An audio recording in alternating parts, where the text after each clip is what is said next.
இந்த வீடியோவில் நம்ம எதை பற்றி பார்க்க போகிறோம்னா, பிஎம் கிசான் திட்டத்தில் 19வது தவணை பணம் வங்கி கணக்கில் செலுத்தப்பட்டுள்ளது. இந்த பணம் வராதவர்கள் என்ன செய்தால் பணம் கிடைக்கும் என்பது குறித்து மிகவும் முக்கியமான புதிய அப்டேட் ஒன்று கொடுத்துருக்காங்க. அது என்ன என்பதை பற்றி தான் இந்த வீடியோவில் அப்டேட்லாம் பார்க்க போகிறோம்.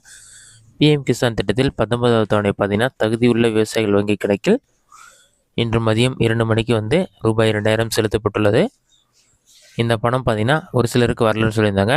அந்த மாதிரி வராதவங்க 3 விஷயங்கள் கண்டிப்பாக செக் பண்ணணும்னு சொல்லியிருக்காங்க. ஃபஸ்ட் ஒன் பார்த்தீங்கன்னா, உங்களோட இகேஒய்சி அப்டேட் ஆயிருக்கா இல்லைன்னு சொல்லி செக் பண்ணணும். அடுத்ததாக உங்களுடைய பேங்க் அக்கௌண்ட் கூட ஆதார் சீடாக இருக்கான்னு செக் பண்ணணும். அதாவது ஆதார் சீடிங் வேறு, ஆதார் லிங்கிங் வேறு. நீங்கள் பேங்க் சீடிங்க்கு தனியாக அப்ளிகேஷன் ஃபார்ம் இருக்கும், அதை ஃபில் பண்ணணும். ஆதார் பேஸ் பண்ணி பேமெண்ட் வரும்.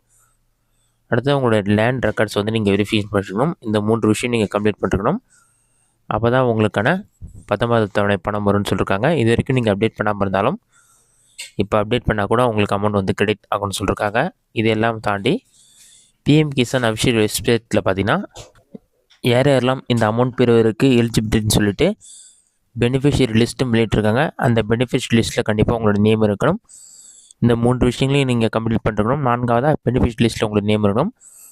அதை நீங்கள் ஆன்லைனில் செக் பண்ணலாம். அதை எப்படி செக் பண்ணுறது என்பதை பற்றி பார்க்கலாம். உங்களோட மொபைலில் ஏதாவது ஒரு ப்ரௌசர் ஓப்பன் பண்ணிக்கிங்க.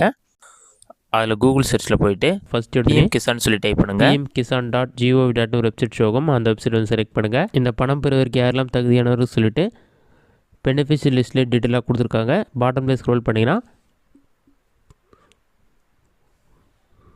பெனிஃபிஷியரி லிஸ்ட்டுன்னு ஒரு ஆப்ஷன் இருக்கும். அந்த ஆப்ஷனை செலக்ட் பண்ணுங்கள். ஒரு 5 செகண்ட்ஸ் லோட் ஆகும். லோடாகி கம்ப்ளீட் ஆன பிறகு ஃபஸ்ட்டு உங்களோட ஸ்டேட் என்னவோ செலக்ட் பண்ணுங்கள். நெக்ஸ்ட்டு உங்களோட டிஸ்ட்ரிக்ட் செலக்ட் பண்ணுங்கள். சப் டிஸ்ட்ரிக் எதுவாக செலக்ட் பண்ணுங்கள். அதை செலக்ட் பண்ண பிறகு உங்களோட பிளாக் வில்லேஜ் எல்லாமே செலக்ட் பண்ணுங்கள். அதெல்லாம் செலக்ட் பண்ணிவிட்டு கெட் ரிப்போர்ட் ஆப்ஷனை கிளிக் பண்ணிங்கன்னா ஒரு 5 செகண்ட்ஸ் லோட் ஆகும். அது லோடாகி கம்ப்ளீட் ஆன பிறகு பாட்டமில் ஸ்க்ரோல் பண்ணிங்கன்னா சீரியல் நம்பர் இருக்கும். நெக்ஸ்ட்டு ஃபார்மருடைய நேம், ஜெண்டர் மேலாக ஃபீமேல்னு சொல்லி கொடுத்துருப்பாங்க. அந்த டீட்ஸ் எல்லாமே இருக்கும். இந்த பெனிஃபிஷியல் லிஸ்ட்டில் உங்களோட நேம் இருக்கான்னு சொல்லி செக் பண்ணுங்கள். நேம் இல்லைனா நெக்ஸ்ட்டு கொடுத்து நெக்ஸ்ட் பேஜ் இருக்கான்னு செக் பண்ணுங்கள். இதற்கான லிஸ்ட்டில் உங்களுடைய பேர் இருந்தாலே கண்டிப்பாக உங்களுக்கு பணம் வராதுக்கு வாய்ப்பு உள்ளது. இது மட்டும் இல்லாமல் இகேஒய்சி டீட்டெயில்ஸ் எல்லாமே நீங்கள் அப்டேட் பண்ணியிருக்கணும். இதன் தற்போதைய முக்கிய தகவல். இந்த மெத்தடை பயன்படுத்தி பெனிஃபிஷியல் லிஸ்ட்டில் உங்களுடைய நேம் இருக்கானு சொல்லி நீங்கள் ஈஸியாக செக் பண்ணி பார்த்துக்கொள்ள முடியும். இந்த வீடியோ உங்களுக்கு யூஸ்ஃபுல்லாக பண்ணிக்கிறேன். இந்த வீடியோ பிடிச்சிருந்த லைக் பண்ணுங்கள். வேறு ஏதாச்சும் டவுட் வந்தால் கமெண்ட் பாக்ஸில் கமெண்ட் பண்ணுங்கள்.